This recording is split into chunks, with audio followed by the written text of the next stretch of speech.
Amen. Praise the Lord po. Ang pinakamataas na pagpupuri, pagluluwalhati sa ating pinakamamahal na Panginoong Hesus, at dubling paggalang sa ating beloved Honorable Pastor Wildy Estrada Almeda, at pag-alala sa ating beloved Assistant Pastor Lina C. Almeda, sa beloved, ating mga beloved Almeda children, at sa mga beloved preacher, workers, beloved brethren, and visitors.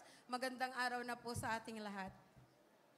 Nais ko pong pasalamatan ang ating pinakamamahal na Panginoong Hesus sa banal na gawain na ito, na dati-rati po ang aking kanang mata, hindi po ito pumipikit, hindi po ako makainom, kailangan pong gumamit pa ng straw, subalit sa banal na gawain na ito, nang ito'y aming matagpuan sa pamamagitan ng isang palabas sa telebisyon, ang aking mahal na anak noon ay 4 years old pa lang, nakita niya ang banal na gawain na ito, na sinabi niya na ang mahal na Panginoong Hesus ay nandito. Hinanap po namin ang banal na gawain na ito, at sa patuloy na paglilingkod sa ating pinakamamahal na Panginoong Hesus, mayroon po ako ng cyst na kung saan inopera na po ito. Subalit sa loob ng 1 taon, lumaki po ito, tumubo na, mas malaki pa sa tinanggal. Subalit sa paglilingkod sa ating pinakamamahal na Panginoong Hesus, sa loob ng 3 buwan, inalis po ito at pinagaling ng ating pinakamamahal na Panginoong Hesus. Nagpapasalamat din po ako sa mahal na Panginoong Hesus sa dakilang himala niya sa banal na gawain na ito. Salamat sa pagluhod ng ating mga beloved parents in the Lord, dahil kung hindi dahil sa kanila at sa pananalangin, tulong ng ating mga beloved Almeda children, mga beloved workers, na tunay na dakila at pinatunayan ng mahal na Panginoon, na hindi tayo nagkamali, na ang tunay na nating pinuntahan ay tunay na Diyos na nagpapala at nagpapagaling at naghihimat. Alam niyo po mga minamahal, umuwi po kami ng probinsya dahil ang aking mahal na anak na panganay nun ay nagsasuffer po ito ng pagbibleed. Sa loob po ng 9 years, mga minamahal, struggle ang nag-struggle ang aking mahal na anak na yan sa karamdaman na yan. Subalit salamat sa ating pinakamamahal na Panginoon. Kasi kung wala tayo sa banal na gawain, na totoo ang Diyos sa banal na gawain ito, siguro ang aking mahal na anak ay wala na. Dahil sa tagal ng kanyang pag-asapir sa karamdaman na yan, bilang isang tao, mga minamahal, pinacheck ko na rin siya sa OB. At ang sabi po ng OB, kailangang iparas pa. Subalit sabi ko, natutunan ko sa banal na gawain na ito, na ang magtiwala sa tao ay sumpain, at ang magtiwala, mapalad ang magtiwala sa ating pinakamamahal na Panginoon. Sabi ko sa mahal na Panginoon, minsan pa, lahat ng himala, pinarinig mo at pinakita sa amin. Ang sabi ng doktor na narinig ko noon, minsan nagpatotoo. Sabi niya, natagpuan na niya ang greatest physician, ang pinaka-espesyalista sa lahat ng espesyalista, ang Diyos ng Jesus Miracle Crusade. Sabi ko, ba't kami magtitiwala sa doktor? Sabi ng aking mahal na anak, hahawak tayo sa mahal na Panginoon hanggang end ng ating buhay. At tunay na yun po ay ginawa namin sa kabila ng aking mahal na anak na yan. Grabe ang paghihirap sa kanyang karamdaman na yan. Subalit alam niyo po mga minamahal, ang tanging ginagawa ko lamang sa oras ng mastiling, kapag nakikita ko ang kamay niya na itinatas na ito'y maputlang-maputla na, hinahawakan ko po yun ang aking kamay at sabi ko sa mahal na Panginoon, mahal na Panginoon, walang imposible sa iyo. Minsan na pa, ipakita mo sa amin ang iyong himala. Ang dugo ka ilipat mo sa aking mahal na anak. At alam niyo po mga minamahal, pagkatapos ng mastiling, makikita ko ang kamay ng aking mahal na anak sa pagtaas. Ito po ay mapula na. At alam niyo po mga minamahal, tunay na ng birthday ng ating mahal na pastor, sa dako ng Inaris nang magdao siya. Narinig ko ang sabi ng ating beloved children na isa po, beloved Ate Tet, nang sabi niya, humiling na kayo sa mahal na Panginoon dahil birthday ngayon ng tao ng Diyos. Sabi ko noon, mahal na Panginoon, isa po ako sa nagbususumamo sa iyo. Nakaluhod at umiiyak sa mahal na Panginoon. Mahal na Panginoon, nang makilala kita, wala akong hiniling, kundi ang kalakasan ng aming physical na katawan para patuloy ka namin paglilingkuran. Hindi man po sana kalabisan ang humiling sa'yo. Instant healing na karamdaman ng aking mahal na anak, naway pagkaloob mo sa amin pong pag-uwi sa aming probinsya. Hindi ko po namalayan, June po yun. Pagdating ng July, ang sabi ng aking mahal na anak niya, kasi po pag siya ay nagbibleed, halos po umaabot ito ng 3 weeks. At nung po time na yun, sabi niya, umabot lang daw po ito nung wala pang 1 week. Binaliwala ko po yung mga minamahal. Subalit pinatunayan ng mahal na Panginoon na siya ay totoong Diyos na buhay sa banal na gawain na ito. Dahil simula po noon hanggang ngayon, tunay na pinagaling ng ating pinakamamahal na Panginoon ang aking mahal na anak na yan, na yun po palang raraspahin ng doktor, yun po pala yung nakikita kong pinalabas ng mahal na Panginoon sa aking mahal na anak na yan. At tunay po na hindi doon nagtapos ang kabutihan ng ating pinakamamahal na Panginoon. Dahil nang sumapit po ang pandemic, tunay na isa rin po kami kahit po kami nasa probinsya. Grabe po. Dahil doon po mga minamahal, nagsama-sama kami. Maliban lang po sa isang anak ko nasa dako ng Cebu. At tunay nga po na isa rin po kami sa nakaranas ng ganyan na nagulat po ako mga minamahal, mga anak ay nagpa-service po na ng mag-aayos ng kanilang buhok. Pagdating po ng kinagabihan, mga minamahal, ang aking mahal anak na nilalagnat na at nakita ko na lang po na nagkwa-quarantine sila dun sa kwarto na hindi po kami pinapapasok. Hinahatidan nilang po ng pagkain, subalit ang mga hinahatid kong pagkain, hindi man lang nila ito tinitikman.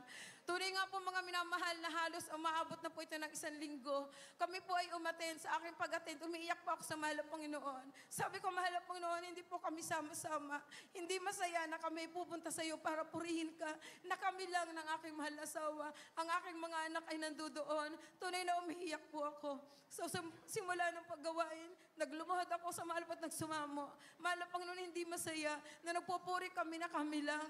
Tunay na, ang mahal na Panginoon ay minahal tayo. Tunay na hindi tayo pinababayaan dahil alam niyo po mga minamahal, sa aming pag-uwi, nakita ko po ang aking mga anak na yun na kung saan hindi tumatayo, matagal namin hindi nakikita, nasa loob lang sila ng kwarto. Nagulat po kami mga minamahal dahil sa aming pag-uwi, sila po yung sumasalubong sa amin. Tunay na dakila at ang ating pinakamamahal na Panginoon. Salamat sa ating mahal na pastor, mahal na pastor, sa inyo po, na dahil sa inyong mga pagluhod, hindi po namin matatamasa ang lahat ng kabutihang ito na natatamasa namin. Dahil po isa po kami sa pinagpala na nakilala namin ang banal na gawain na ito. Ang akin pong anak na bunso, mga minamahal, nagpa-test din po mga minamahal, nagpa-check siya. Ang sabi po sa OB, isa daw po siya sa myoma, na hindi daw po siya magkakaanak. Subalit, sabi ko, walang imposible sa mahal na Panginoon. Kung paano iningatan ng mahal na Panginoon ang ating beloved pastor at ang 12 prayer warrior sa dako ng Huli Solo, mayuma lang yan. Walang imposible sa Kanya. At tunay nga po na sa aming pagsusumamo, pagluhod, sa unang dalangin ng aming mahal na pastor, ng ating mahal na pastor, alam niyo po, sa loob ng 2 buwan, ng aking mahal na anak, nakita namin na nahihilo. At nang siya po ay bumalik sa kanyang OB, nakita po niya na ang aking mahal na anak na ay nagdadalang tao na po ito, mga minamahal. At ang mayuma na yan, ginawa po itong baby ng ating pinakamamahal na Panginoon. Alam niyo po, yung baby na yan, 8 taon na ngayon at tunay na napakalusog niya at isinabay pa ito ng mahal na Panginoon sa karawan ng ating mahal na pastor. Nakatunayan na sa kanilang mga pananalangin, andyan ang himala ng ating pinakamamahal na Panginoong Isus. Hindi pa rin po nagtapos niya ng mga himala ng mahal na Panginoon dahil ang aking mahal na daughter ng mga minamahal na siya ay mga anak, hindi pa po na nagkakaroon ng patient dito sa Pilipinas ng COVID pero nababalita na. Subalit ang aking mahal na anak na yan, pagkagaling ng Cebu, pag-uwi po sa aming tahanan, mga ilang araw lang, grabe na po yung sakit niya, yung lagnat niya. Sabi po namin anong nangyayari sa kanya. Hindi pa po talaga namin alam kung yung COVID na yan, pero sila po may alam na. Alam niyo po mga minamahal, 1 linggo na po mga minamahal, nagulat ako. Nagpapaalam siya sa kanyang mahal na anak na sabi po ay siya ililisan na. Tinawagan niya po ang aking mahal na anak at pinauwi. At sabi ko, hindi pwedeng umuwi. Gampanan mo ang tungkulin na ibinigay sa'yo ng mahal na Panginoon. Ang mahal na Panginoon ang may-ari ng buhay natin. Kung kukunin siya ng mahal na Panginoon, kung ano yung ibinigay sa'yo ng mahal ng gampanin, tuparin natin dahil ang mahal na Panginoon lang magpapagaling. Siya ang nagbibigay ng lahat ng kalakasan. Alam niyo mga minamahal, umaattend po kami na nakaakbay lang po yung aking mahal sa kabila na siya hinang-hina.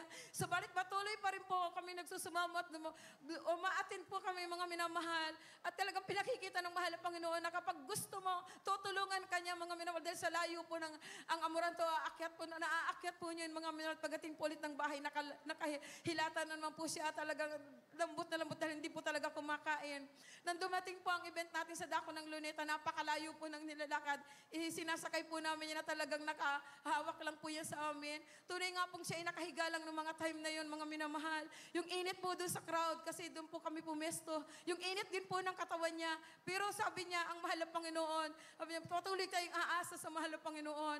At nang nadaanan po siya ng isang beloved ordained preacher, nilihans po siya mga minamahal, dahil grabe po talaga yung pagsusuka niya, pakikipagbuno niya sa karamdaman niya na wala na nga po siyang kinakain. Nagang ano pa po siya mga minamahal. At nang po siya ay mailihan, siya po ay nakatulog doon sa loob ng tent. At nang marinig po niya ng mahal na pastor ay paparating na, bigla po siyang tumayo at sabi niya, ma, pupunta tayo doon, samahan mo ako. At alam niyo po mga minamahal, pagdating namin sa dako ng likod ng grandstand, mga minamahal, siya po ay nagpapatotoo na alam niyo po ano sinasabi niya.